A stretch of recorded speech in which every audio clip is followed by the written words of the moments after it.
MKBZ toujours de pair avec l'actualité. Mbote bandeko balandi chaîne nabino ba fidèle nabiso pe atoza fidélité comment fidèle c'est simple finaka na bouton rouge joindre s'abonner aux actualité na RO et Bongami. Nazanga monte na plateau na maître Jean-Louis Massimanga, secrétaire général Yampasa Passa qui veut dire simplement mouvement des patriotes pour l'action sociale africaine. Naïndé Tokolobela ba sujet d'actualité, Tokoloba makambo ozoleka na 5 Tokolobela pe citoyen mboso Tokolobela union sacrée, Tokomera pe ko tout makambo so o eleki lelo naïndé na pesi mbotende. Mbotende ko journaliste tikana nona banda ko féliciter qualité msalo bozo sala na MKBZ. Qu'on félicite parce que vous permettez à ce que tout communiquer na population baye ba mayezo leka na nzela ya politique to boka manyamboka balobaka na lopoto la charité bien ordonnée commence par soi-même tikana nona pesa mbote et pas ba militant na ba cadre ya mouvement des patriotes pour l'action sociale africaine o ba bengi na kombo ya Mpasa na président national na biso na kombo ya maître Dodo Lutombo Isanda. Ezala bande konabiso bazali na Shabunda Baliga, ezala bande konabiso bazali na Kinzamvwete, ezala bande konabiso bazali na Karawa, ezala bande konabiso bazali na Chilenge na Mweneditu, bango nyonso nous sommes de cœur et que na nyonso oyo biso bayi politique tokosala esengeli Kongo nde gagner, esengeli mboka nde kende liboso. Merci beaucoup, Toyambi ba sincère félicitations na yo, maître tokota siko na sujet na biso ya lelo. La première sujet na biso o ezali le peuple d'abord. O ezoleka na parlement. Est-ce que le peuple d'abord ezaka ka slogan to ezapena fait accompli? Esengeli na noto rappeler pa ba imboka oyebi ndeko de la ya kozala secrétaire général ya Mpasa ba congolais ba pesangai fonction mususu to kombo mususu o ba benga ka conseil lointain ya mokonzi ya mboka. Pona nini conseil lointain ya mokonzi ya mboka biso tozali baye bazokanisa ete na Congo tokoki kosala politique autrement et faire la politique autrement ezali kozala rationnel dans ce que nous faisons comme action politique, kozala transparent, kozala sincère vis-à-vis à peuple, ko faire prévaloir ba valeur républicaine et kosala ke mboka na biso et kende liboso. Soki otali bien na histoire ya mboka na biso. Toyebi on a connu Maréchal Mobutu dans ce pays, 32 ans au pouvoir. Toye kozwa le père 2 ans, paix à son âme, soldat du peuple a koufi na ba condition biso toyebi mwana na ye kozwa bokonzi pendant 18 ans et les lots tozali na Fachi Beton le président de la République oyo biso nyonso tozo soutenir action na ye mais il ne faut pas seulement que soutenir action pour na plaisir et à pouvoir mais to soutenir action par rapport à ba réalisation sur terrain et que maloba ya mokonzi mboka ba promesse faite par le président de la République et balana na misala sur terrain yangonde tokoloba ete on a connu un président de la République au Azala qui n'a vision le peuple d'abord na instauration et état de droit. Mais moi je dis le peuple d'abord c'est un bon slogan mais il faudrait que le peuple d'abord se marie avec le social. Il y a peuple congolais wanande tokoloba bien-être il y a Congo des alliés liboso il y a ba intérêt partisan il y a bailli politique mais nous devons éviter d'avoir le peuple d'abord sans peuple. Parce que peuple d'abord ezali nini kopesa congolais mai kopesa congolais courant social biloko na bawenze na zando esala nini ekita tango nazoya émission oyo ndeko nanga tango bobengisi ngai na kutani na ba mama na nzela batelemisanga balobi papa tolandaka bino mingi mais tala lelo likambo ya mai na Kinshasa pendant que mboka na biso ezali scandale ya ba rivière ya ba fleuve ya ba lac mais nous ne sommes plus différents na Somalie.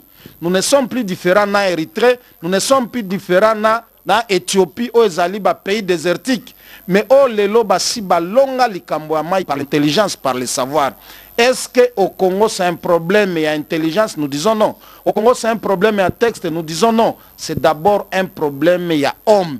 Voilà pourquoi mon parti politique milite sur la transformation, la purification intégrale nano ya kibumutu. Et c'est ça faire la politique. Autrement, kotia intérêt ya peuple liboso. Lelo tozali na maladie ba bengi Covid, parce que la troisième vague. Oui, la Covid existe. Mais oekoboma batu lobby koleka Covid ezali likambo na maito banana kisasa. Les régis des eaux ezali remplacer na ba forage. Mais ba forage wana ezali na ba kisi o bazotia na kati pour na ko protéger réellement population. Contrôle ezanango te. Donc slogan to vision, il y a le peuple d'abord, ezali vision à malam. Mais esu kakaka na malobate et c'est lui réellement mboke retrouver et si kanango le loto kolobake au Congo il fait beau vivre. Ce qui pendant 18 ans à Kabila Tolobaki était Kabila Kambaki malamte. Kabila était mal entouré. Mais est-ce qu'aujourd'hui nous pouvons être fiers de la situation sociale à Mboka? Nous disons non. Na landa ki bande kona biso moko à parti songolo, je n'appartiens pas à ce parti là. O bazo tambola kutu mikolo o yona ba liste ya biloko. Jusqu'au point à ce que na landa jour moko azotanga na masanga mati. Maye mati. Biloko akolie mati. Est-ce que message o bande ko wana bazo pema pas peuple? Ezali à lokutato ezaya solo. Nous qui vivons avec le peuple, nous disons la souffrance est là. Le Congo est en train d'être dirigé en l'enfer par rapport au Yapas. Mais d'une part, il y a la volonté du président de la République que nous nous soutenons. Est-ce que maintenant, Bakassi, Kenyoso, Bazali, Pembeni, à Mokonzi Amboka, Bazo soutenir pour l'applicabilité à vision, point d'interrogation, il y a un doute. Et puis, on a démontré en Gouawa. Nazwaka Kalikambo, il y a Covid ndeko. Oyebi, Bayebi, Biso, Lelo, seule mesure, Oezali, Yamotu, Makasi, Zali, Kolata, masque. Congo ezali mboka ya liboso te ebeli makambo ya Covid. Mais le Congo est parti ba mboka peut bénéficier na badon ebele et bénéficier na misolo ebele kouta na mboka bapaya. Mais incapable ya kopesa population na ye masque ya pamba. Tolanda gouvernement eleka ya pepe ilunga ilunkamba. Koloba ete bakokabola ba masque. Tala ba promesse fallacieuse. Oyo population akutana kanango mais lelo oyo bakomi kokanga biso pona ba masque mais gouvernement incapable akopesa biso masque soki ezalaki période ya pepe ngelunkamba et que lelo tozali na gouvernement de guerrier parce que ki guerrier ngo pe tokojijanga na misala voilà une occasion bo pesa population masque bo sala ete batu bazala na possibilité à se protéger réellement au lieu akoya na makambo ya arrêté moko impopulaire on kolanda mutazo kamba villa Kinshasa nani maître makambo ya Jansiningo Tokoya na ngosima donc tout au gouvernement ya ba warriors makambo mai président na discours na le baki bien après ça qui bango chance ba changer te yango asa ça qui union sacrée pourquoi nous avons cette union sacrée nini chance pour Ekamba parce que à quoi y a un bâton magique à bêtis maman makambo changer petit à petit à banina on est état de siège ma régie des autres tout est à la résolu mais pourquoi vous avez ça chance vous tiens ba koka jambe ndeko ebi particularité à homme nouveau biso tozo linga tozo na Congo ezali constance politique. Vous vous souviendrez dans plusieurs de mes émissions, je n'ai jamais été d'accord na vocabulaire et union sacrée. Pourquoi nous sommes d'accord na vocabulaire et union sacrée? Nous devons interroger l'histoire. Ce pays a déjà connu un autre gouvernement, pareil à l'époque union sacrée. Mais quel était le résultat? Et n'a plus loin que s'il y a quelque chose au papa Etienne Tshisekedi na Sea Mabele, paix à son âme et si Kazalia Kokiko regretté, et zali union sacrée parce que Pesa Biso passé à Mabé. Maintenant, tant que Mokonzi Mboka yekuzwa makanisi ya kosala union sacrée, c'est une bonne chose. Mais nous ne sommes pas dans l'union sacrée. Pardon. Union sacrée, papa Etienne Tshisekedi au sommet du pays, c'est un dictateur. Mais union sacrée au sommet du pays, ils sont un démocrate. C'est la nuit de Balobara, c'est la nuit et le jour. Neko, na ko contredire Malobana yote na pêche même bénéfice et la vérité. Comme yo lobby à l'époque parce que tous allés na dictateur, mais les lots tous allés na démocrate. Na démocratie, nous avons un démocrate à la tête du pays. Oui, le Congo s'est déjà inscrit dans cette logique-là que désormais, pour accéder à la magistrature suprême, et Sengeli aux la émanation, il y a souverain primaire. Je suis totalement d'accord. Mais la falsification de l'histoire, ou bien la vérité de l'histoire reste têtue. Je reprends, je répète, j'insiste et je persiste que ce pays a déjà connu un gouvernement à l'époque, au Babenga na Kombo, il y a union sacrée. Union sacrée à l'époque, ils allaient échec. Nous tentons une nouvelle aventure avec l'Union sacrée actuelle. Au Ngana Yebisho Bisson Passa, Ngamoko la secrétaire générale Yampassa, nous ne sommes pas dans l'Union sacrée, nous sommes plutôt bazo soutenir action ya Mokonzi Mboka. Okomi Tuna, comment expliquer vous soutenir le président de la République? C'est ça, parce que vous êtes une union sacrée. Parce que je vous répondrai en vous disant que nous sommes un parti légaliste, respectueux à bas texte. Le président de la République a un soubassement juridique. Il a été voté et son pouvoir a été confirmé même par la Cour constitutionnelle. Mais union sacrée en question, oui, c'est la vision. Mais quel est le soubassement? Nous ne pouvons pas aller nous accrocher là où il y a l'illégalité. Les jours où l'union sacrée aura sa charte comme code de conduite, nous viendrons, nous allons lire la charte. Si ce qui est prévu dans la charte na bango, na vision et on passe à nango, nanzela ya président national na maître de Lutombo. Toko sala nini, toko kota na kati ya union sacrée.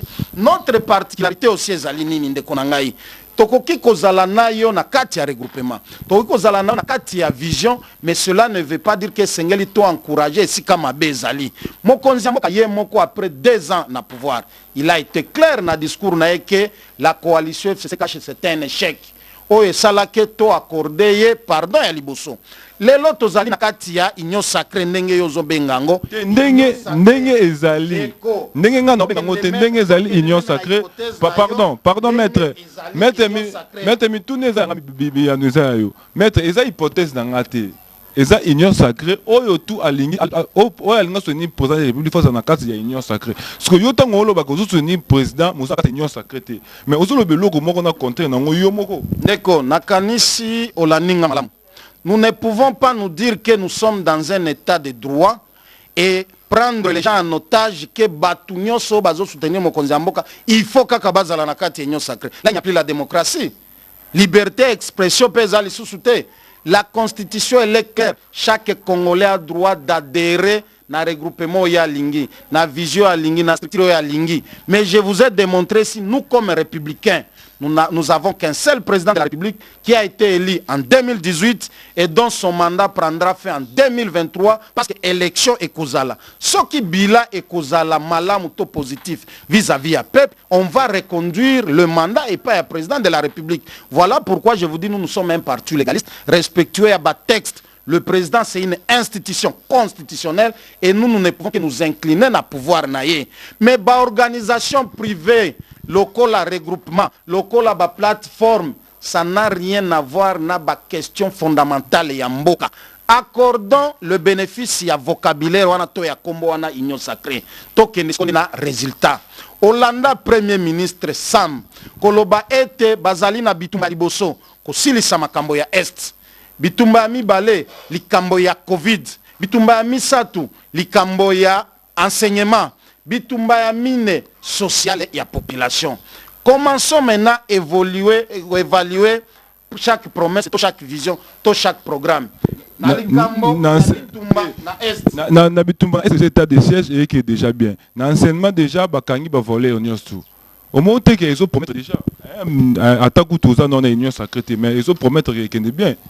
Ndeko, nous ne pouvons pas être des prophètes de malheur et en beau cannabis. Si. Na yebisho wake avant d'arriver à des conclusions, to banda ko évaluer ce que chaque programme. Au lobby état de siège et Silisi Bitumba, c'est faux. Et Silisi Bitumba te ezo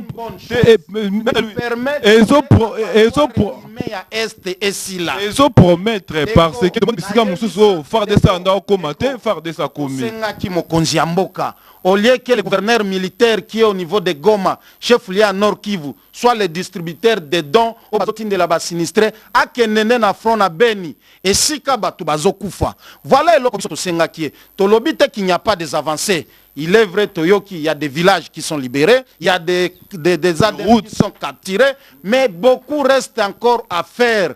Nous disons état de siège, une bonne chose, mais nous avons besoin, il y a résultat. Et là, nous félicitons. Mais ce n'est pas tout. On doit concentrer plus d'efforts pour que l'armée n'ait pas de résultat malam. Malgré que Nakati peut armée ango, tout le monde qui il y a de la mafia institutionnalisée Nakati, ce qui est vrai parce qu'il y a des rapports dans ces pays. Et ça la rapport à Libanda, et ça la rapport à Mboka, il y a certains généraux, il y a certains officiers qui sont impliqués dans la criminalité, dans le massacre et le caca dans l'Est. et nous ne pouvons pas construire un État fort en tuant son propre peuple. Et l'Okwana Tokolingangote. Nous avions eu à féliciter le départ du président de la République na Est et na yebisa qui est pesali na bande konabiso ya konsusu ya Est kakawana na niveau ya Shabunda qui ont été victimes aussi na makambo benteramu, qui ont été victimes na makambo raia Mutomboki, na makambo ba mai mai, qui ont aussi besoin de retrouver la paix et qui ont besoin aussi de la présence du chef de l'État, la présence même du premier ministre, ce qui sera aussi un réconfort. Donc, union sacrée, c'est une bonne chose. Parce que Mokonzi Mboka za derrière nango, mais biso nous sommes derrière vision Mokonzi Mboka, toko juger union sacrée na résultat na misala oyo akosala pona biso peuple. Et il est temps d'interpeller le premier ministre que atala gouvernement na ye malamu. Nous savons que Tosenga e basala eloko babenga ka contrat de performance. Et aujourd'hui nous tendons déjà na 3 mois. Et Sengeli a évalué chaque secteur. Likambo ya rame papa na ngai parce que lobito toko ya na bakambo toko ya na baram wana maître bomba ram toko ya bila gouvernement de oui na lobito banda ko évaluer pendant que ba député bazo pesa bango $54,000 à valeur ya Jeep mais biso population bazo ya koiba biso mosolo na makambo ya ram sans soubassement, sans aucune légalité, mais nous payons les prix.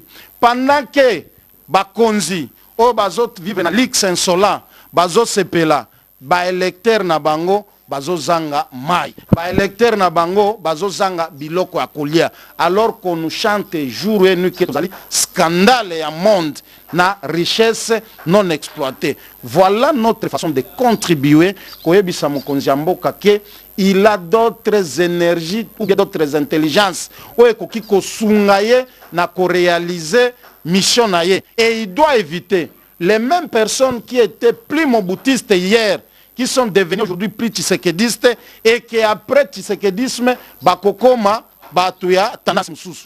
Il doit éviter d'être avec des hypocrites autour de lui, mais plutôt consacrer ba effort na ye na bitumbo babunda pendant plus de 37 ans, il y a koluka pouvoir, les loyo bazana pouvoir, donc ils allaient espoir et il y a peuple. Voilà pourquoi Babenga kana conseiller lointain à Mokonzi Mboka pour na kosungaye réellement koyeba mayezo tout sa peuple parce qu'autour du président de la République, il y a aussi plusieurs opportunistes, il y a plusieurs hypocrites oyo au lieu ba servir réellement Mboka bazota la nano comment ba s'enrichir, comment ba kosomba bandako, comment ba kotinda ba makangu na bango na poto, comment ba kozala na 3e, 4e, 5e bureau au détriment et mépris à population. Merci beaucoup, maître. Toujours abonnez-vous sur MKB, sur le en actualité, aux la vraie information. Maître, Kolanda Koyoka, Makamba Chipende, Jip, Wane Susamine Mutema, Natanga Kabet, on a qui Kabila Pesa qui bat Jip. Na demande Daniel Subazoa qui bat Jip. Ce qu'on n'est ni Natanga Fati, Tango député Balbazo bat Jip, Montepé. Dès la comparaison n'est pas raison, il faut avoir la lecture, il y a la situation, il y a circonstances. Nous sommes na Bokambami, il y a Joseph Kabila. Bajip et Pesama et pas ya ba député, Bajip et Pesama et pas ya ba professeur, Bajip et Pesama et pas ya ba magistrat. Toboité. Mais bazwa yango na contexte nini. Bazwa yango na contexte, il y a crédit et c'était fait dans le temps parce qu'il y a des banques oyo ndima ko pesa musolo et que ba bénéficiaire ba kubanda ko kata bango malembe. Tozonga sko na hypothèse ya 500 Jeep évalué à 27 millions de dollars. Le président de la République est au pouvoir depuis 2018. Les lots tozali na 2021. Soki otali malamu totikali lokola na 2 ans. Ya pamba. 2 ans et sali 24 mois. Toyebi et molima ya ba député parce qu'il s'agit de bango pe batikali na 2 ans. Si vous prenez et molimo bango bazwak.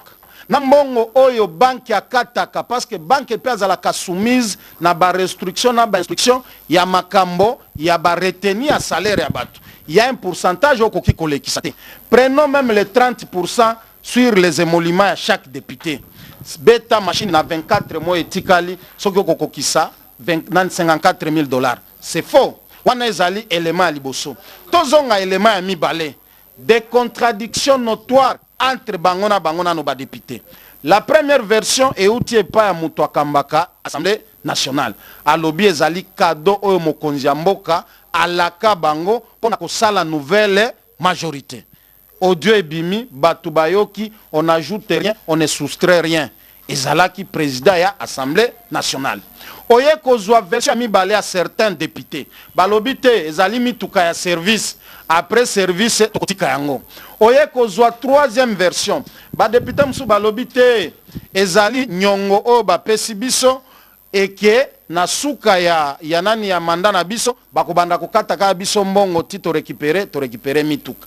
Baye kopesa communiqué final na esprit kutu ya kiyanke. Oyo aboyi akozwa te. Oyo alingi azwi ezali cadeau ya mokonzi ya mboka. Yango nazongi siko na batu oyo ba contrôler aka musolo ya mboka. Soki ozwi lelo IGF ope akoma lokola parquet financier moko boy. Makambo ya landelaka ya misolo. Akoki kokende ko audite pour 27 millions wana te. Tolandi rapport ya ODEP alobi te totala musolo wana euti wapi. Pour que ba fixe bana mboka. Nauti ko ebiso likambo ya mai awa. Régie des oies senga kebelete azoluka ka 5 millions ya pamba. Pour que asala nini apesa ba kinwa mai. Mais lelo yo mai ezate. Okay na makambo ya SNEL. SNEL alukane mbongo ebelete. Mbongo ka musolo muke pona nini pour que tozwa courant. Okay na ba entreprise ndeko na ngai. Est-ce que oyebi na Rwanda epa ya Kagame malgré pe to kondanaka gouvernance ya Rwanda oye travaka na mabe ya Congo. Mais à ça la entreprise avec une valeur so kaka ya 7 millions. Mais à créer emploi, à créer richesse et pas naïe. Et chez nous quand on parle de détournement, c'est toujours en termes de millions. Yango tozomi tuna jusqu'à quand mboka na biso e kokoba ko souffrir. Donc toko senga mokonzi ya mboka na likambo ya ba jeep comme déjà ici epesi batu kanda alerte et salami mbongo wana basala nini bazongisa ngo na kese ya l'État esunga mboka na makambo mususu. Et kozala malamu te, on continue à enrichir un groupe ya 500 personnes au détriment ya 80 millions de Congolais. Moi j'ai des exemples à donner. Nakenda na mboka Corée na Séoul bakanga présidente ya République wana à l'époque pour asala kaka donation ya bijoux évalué na $100,000. Batuna ye ozwa $100,000 wana wapi? Ozwa $100,000 wana wapi? Otali na Israël balongola premier ministre pona nini soupçon kaka ya kokaba $80,000. Donc elingi kolobake otangi awate awape bakanga directeur à cabinet pona détournement Ndeko, il y a à boire aussi à manger dans cette histoire là.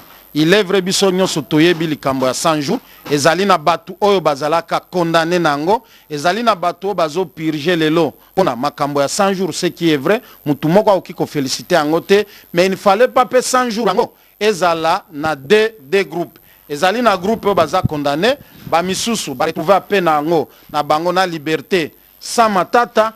Pendant que toyebi ke bazalaki impliqué réellement pe na makambo ya 100 jours. Mutu moko akoki kozala contre justice te, mais nous avons besoin d'une justice oyo réellement ezoyeba kopesa ba responsabilité à implication criminelle ya mutu na mutu. Justice ozo permettre paix sociale na équilibre ezala justice ya ba pauvreté, ezala justice kaka ya ba faiblesse. Et c'est la justice juste, équitable et équilibrée pour garantir paix sociale. Merci beaucoup, moi, Jean-Louis Massimanga, justice faut et vendre sa paix sociale. Tous les qui sont dans la troisième position, il y a 5 ans. 5 ans, alors, ni pouvoir en place, et ça n'a pas ça écarter les probables candidats. Tant que vous avez attaqué politicien au je crois nous avons la liberté d'expression garantie dans la constitution. Ezala 5 ans, ezala ba association mususu, ezala ba parti politique, bazali na liberté wana ya koémettre point de vue na bango. Ezali point de vue, ezali opinion o bango ba constater. Mais kasi tozali nano na période ya maponamité. Mais il faut déjà tout préparer au ekozala maponami lobby. Et je crois la constitution aussi elle est claire. Beaucoup qui exclure mutute pour que aya ko s'exprimer to apesa possibilité na ye ya kozala candidat na élection ezala na niveau local, ezala na niveau provincial, ezala na niveau national ou bien présidentiel.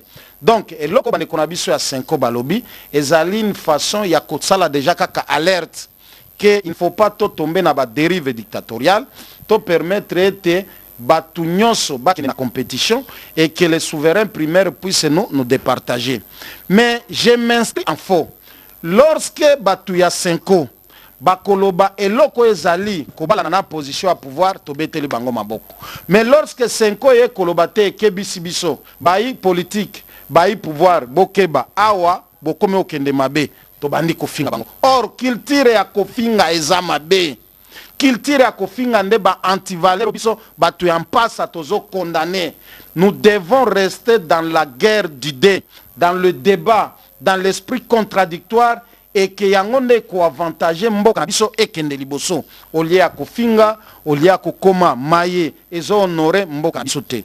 Donc ezali point na bango, point de vue na bango, et je crois ba décideurs ya mboka ils vont aussi tenir compte na maye bandeko ya société civile lokola ba père na biso spirituel au balobi que nous devons éviter de mettre en place une politique d'exclusion ya catégorie songolo ya bato. Soki mokonzi ya mboka à se représenter en 2023, c'est qui est une bonne chose. Les souverains primaires vont juger.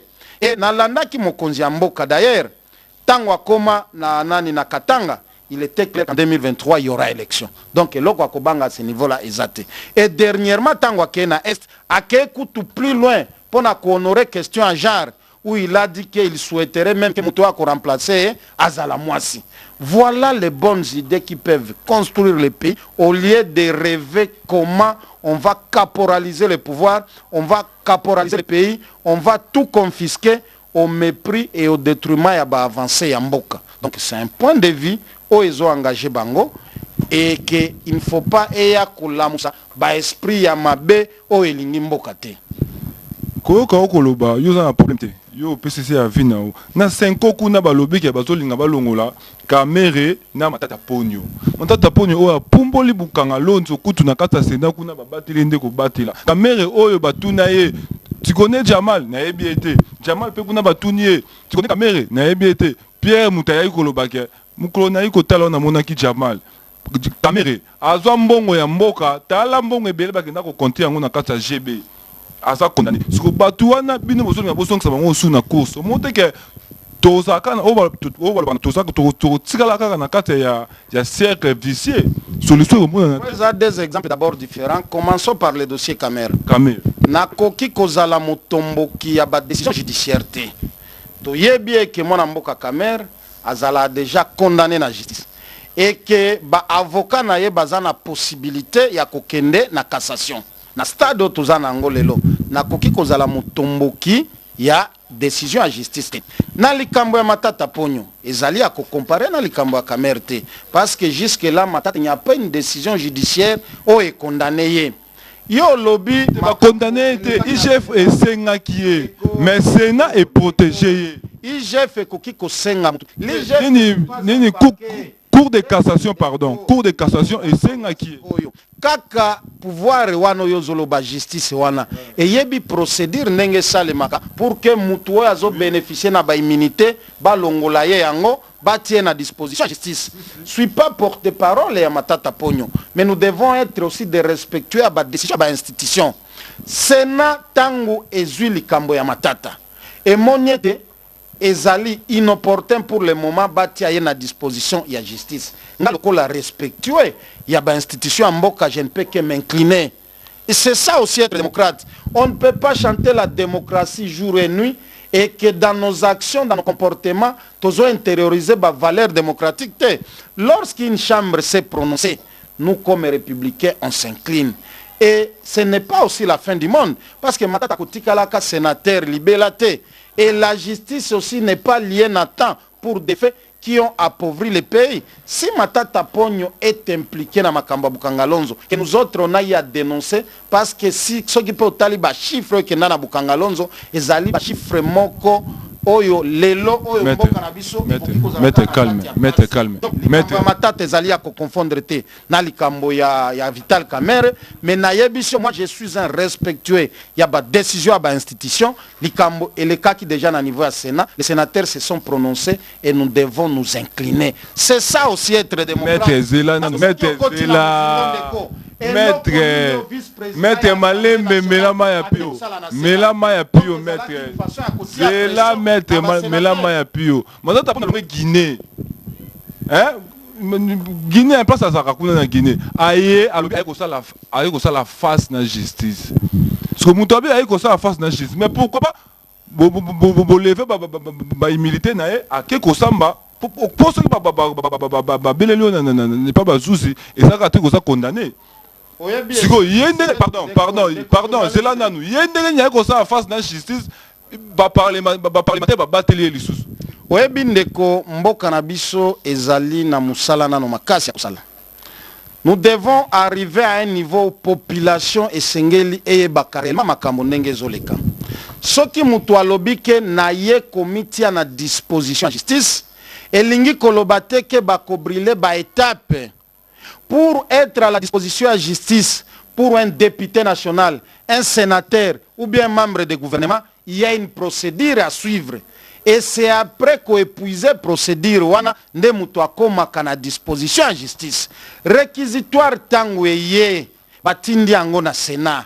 Sénat et une commission était en place pour analyser la question ya matata. Et plénière était à la souveraine, il y a une question ango na vote. Vote saliété, va voter en défaveur et à réquisitoire. Vous maintenant, vous voulez, moi, Jean-Louis Massimango, un respectueux à l'institution en République, n'a qu'un de côté mais la Sénat, parce que Baboy Kolongola, n'a ni ba immunité à Matata Pogno. J'ai dit non. Mais je peux aller au-delà de la réflexion. Ce qui Matata Pogno Azali na kati ya Likamba Bukangalonzo, mais il n'est pas le seul. Est-ce que Batunyoso Bazali cité na Likamba Bukangalonzo, Bazali ba député, nous disons non. Est-ce que Bangonso Bazali ba sénateur, nous disons non. Mais pourquoi ne pas commencer d'abord par ces gens-là et à partir de la révélation, il y a Batumusu Swana, Ndeto Koyeba, Kozwa, qui sont réellement impliqués dans Katia Likamba Bukangalonzo, au lieu de se limiter seulement na Mutumoko Songolo. C'est là où nous disons si nous ne pouvons pas faire une politique d'acharnement. Nous devons faire une politique qui est réellement au milieu du village, toujours dans le sens et à bien-être de la population. Donc, j'ai été clair dans mes propos. Na côté li matata pognote, na côté li mutumoko te. Non, nego, na côté li Vital Kamerhe, na lobby ke nazali respectueux à ba décision. Justice ici se prononcer na likambo Vital Kamerhe. Et que batikali na possibilité moko ya kokende na cassation. Koloba bongo ezali kokotela ndeko na ngai. Mais tolobi pe awa boye. Batu mususu bakanga bango nzela moko na Vital Kamerhe. Il fallait pe batuana bazana kati ya buloko. Mais qu'est-ce que nous on a constaté? Il y a une mesure de grâce, il y a président de la République. Oh batuana bazalelo libanda. Nous ne pouvons que aussi nous incliner, mais cela n'explique pas que tout ça la peut analyser à ba fait. Et to kende au-delà. Soki Jamal ne auteur direct ya makambo ya kimoibi ya mbongo et que complice na yezalaki Vital Kamerhe. Comment expliquer dans la répartition, il y a une incrimination, il y a une sanction. Vital à 13 ans, Jamal, auteur principal, à 6 ans. Parce que c'est Vital qui commandait, Bozambongo place un tel, Bozambongo place un tel. Azuinambongo, c'est là. Azuinambongo, Mbongo Yamboka, Baeko compter à juge. Parce que seul juge, il y a qu'à qualifier. Désormais, Seigneur, la justice Nabiso, Balongo, la qualité, ba condamné. Ezaki diffusé en direct. Kamerhe a été condamné comme complice. Donc désormais à partir de Malobanayo, comme yo pe ozala kizuzi, parmi bateau ba condamné ki Kamerhe, nous considérons que Kamerhe n'est plus complice, mais c'est l'auteur direct ou bien auteur principal à détournement. Il y a ba millions ba bisabiso. Non, totika kozoba peuple. À un certain moment, nous devons nous regarder en face. Personne ne peut encourager le détournement, personne ne peut encourager la corruption, personne ne peut encourager le vol dans ce pays. Nous ne pouvons que condamner.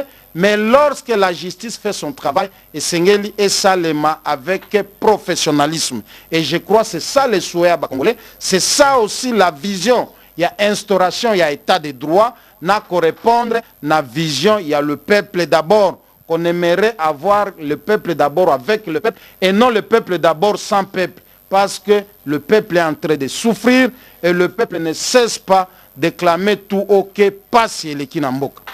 Merci maître, l'État nous fait défaut. Bon alors ça veut dire qu'il y a une technique. Donc comme déjà dans il faut tout chiter. Dernière question maître. Jacqueline Dala à lobby, il faut basa la force Moko Kabila, Kamere, na Moïse Katumbi. Attaque secrétaire général il n'y a pas ça. Analyse Ndeko, je ne suis pas du courant politique à Muto Tiko Koloba Awa. Pourquoi pas coalition to force aux Zolobana et à Kosalema autour et en passant. C'est un parti politique aussi qui a des ambitions, qui a des objectifs. Pourquoi pas aussi en passant à Mema, président national Naye, Azalape candidat en 2023 et que Batunyo Sozotanga Wabaya autour Naye. Pas à besoin comme Ndeko. Likambo ya ba député awate na yebisio que nous venons de voir le jour et que notre parti a été créé par révolution ya makambo ya mabe o bayi politique basi ba milatsa na nzoto o ezo sala lelo ke Congo ekende liboso te. Donc na ebandeli nazalaki clair na lobby que nous avons d'abord la vision de faire la politique autrement et faire la politique autrement chez nous c'est privilégier les valeurs constructives et État au détriment ya bato basi ba milatisa ba antivaleur ya kimoibi ya kosala ete mboka ekende liboso te oyo kinde konangai. Donc makambo de kwana lobby ezali droit na ye akoki koloba o bango bazo penser par rapport au avenir ya mboka lobby. Mais je vous dis aussi cela ne peut pas faire qu'un passape à se prévaloir un quelconque droit lobby ya kokende tina niveau ya magistrature suprême. Mais parce que tolingi to silisande konangai. Moi message particulier pour Ngomba Kisasa parce que biso tozali loba kinois. Nous nous posons plusieurs questions. Qu'est-ce qui se passe entre le mariage ya gouvernement provincial na députation provinciale à ville à Kinshasa? Nous savons bien qu'aujourd'hui la ville est très mal gérée.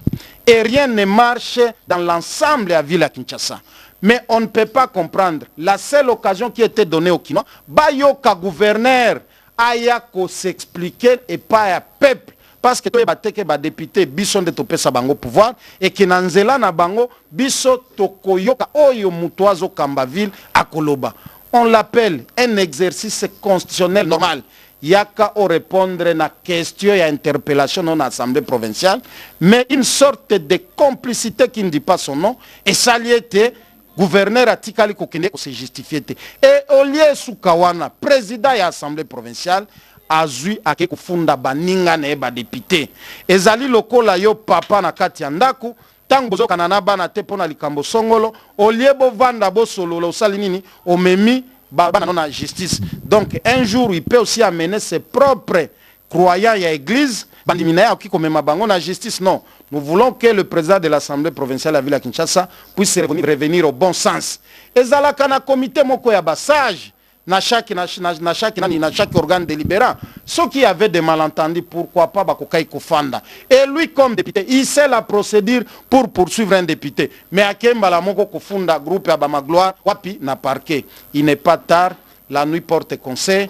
Je crois qu'il a agi peut-être par émotion ou bien par Kigang. Parce qu'à un certain moment, Maloba ya pasteur et comme ça se passe.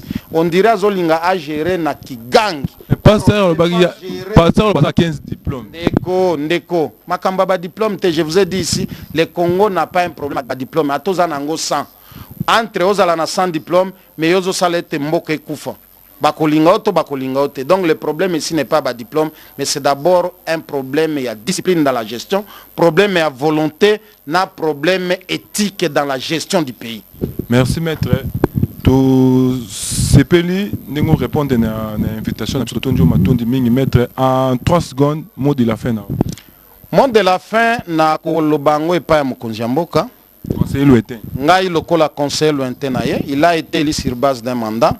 Il doit faire attention, les mêmes personnes qui ont fait la transhumance, qui étaient plus kabylistes hier, aujourd'hui, comme plus tshisekidistes, il doit faire attention na ruse na bango, parce qu'ils seront aussi demain, batu aliboso, bako kimaye, bako wanganaye. À se confier plus na volonté à peuple, parce que peuple n'est pas que azwe bonga wana. Et que, à ça effort, même à 20%, ba promesse na ya sala nini akokisango et que tozala kaka na république ya ba procès jusqu'à ce que mandat ici là mais tozala na république ya résultat ya ba promesse ya mokonzi ya mboka parce que la parole d'un chef ezalaka na valeur ya loi ya mibeko oyo esengeli sala nini ezala na impact sur le vécu quotidien ya ba congolais tozosenga ebele te biloko akolia kaka ekita tozwa mai tozwa courant social babalabala babongisa azwa moi 27 millions elingaki ekende et pas 500 personnes abomba ngo nano babongisa banzela na Kisasa babongisa banzela à l'intérieur du pays. Je ne peux pas accepter dans mon pays que le Kasaï soit indexé comme entité malnutrie ya monde. C'est inacceptable alors que nous sommes dans un pays où ezali na scandale en tout. Donc ezali interpellation il y a bonne faute aux sale pas mokonzi ya mboka na bakambi ya chaque province parce que avant tozwa résultat ya malamu na niveau national esengeli nano na niveau territorial chaque entité esala pe musala malamu. Instabilité ezali lelo na niveau ya chaque province, ça ne va pas avancer aussi le pays. Par contre ils ont fragilisé gestion de la province. Okende na Lualaba problème, okende na Tanganyika problème, okende na Katanga problème, okende na Kasai problème, okende na Maniema problème. Finalement, nous allons terminer tout un mandat, il y a des problème sur problème, alors que le pays n'avance pas. Donc, notre souhait est que nyonso oyo mutuna mutwazana na moi passer la puissance publique ya kosala ezala dans le sens ya bien-être ya mboka. Et na kusenga ba kongomani nyonso bazala mobiliser na koya ko adhérer na parti na biso ya sika oye na makanisi réellement ya kokunda ba antivaleur pe ko promouvoir ba valeur constructive ya état congolais yangonde président national maître Dodo Lutombo isanda sika zali azola la te azobeta sete nango et je crois nous allons le faire en termes ya proximité parce que biso to fanda kana population biso to lia kana population biso to tambola kana population et nous savons les problèmes cruciaux ya population na biso. Merci maître Totondio Botondi pour nous répondre à l'invitation na biso. TV ezalingonga tozaki bongo na maître Jean-Louis Massimanga secrétaire Massimango secrétaire général Yampasa mouvement des patriotes pour l'action sociale africaine. N'ayez tout ça qui les points sur les i à répondre à mitou na biso. Abonnez-vous massivement. T'as un point rouge on commis abonnement finawana. Tant toko tabilo kwa sika vous avez ben information na ya sika ah ba fake news les a raté ah ba radio chez a raté ah vous avez information na remercier équipe technique na nyo sou et soutenir ngai na remercier gramique na assistance na remercier ba tout nyo surtout bolinga biso. Abonnez-vous massivement qui dit toujours tout ça toujours veille pour tout battre la mboka. Bye.